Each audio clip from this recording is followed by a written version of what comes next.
Well, one of the things that we're really working on is to get the fundamentals right. You know, new graduates will have opportunities all over the place. We want to make sure that we've got broadband across the state, that we improve quality of life through better infrastructure, clean drinking water, amenities that young people can find and demand nowadays. This is something that's really important for the health of our state today, but for the long-term future of our state. Governor Rick Pluto, we've met.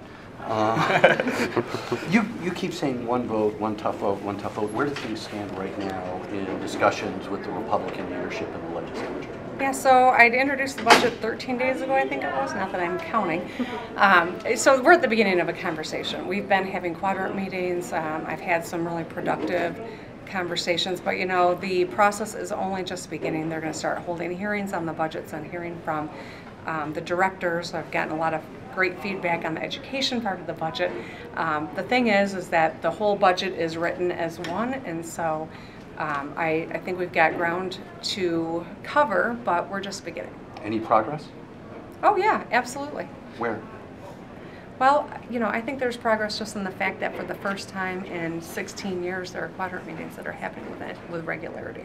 How do you feel that education? How do you feel that education gap in districts like Ypsilanti, where the graduation rate is low?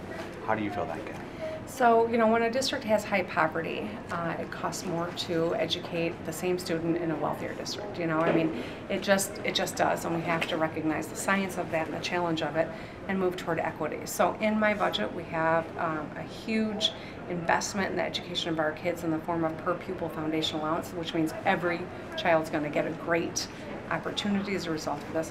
But we also build in things toward equity, like increased funding for at-risk students, special education, CTE, things that really make a difference to kids in high poverty districts. And so there's an equitability factor in this budget that I think is incredibly important for districts, especially like Ypsi, where you know there are some real challenges when it comes to the population of kids that we're trying to educate.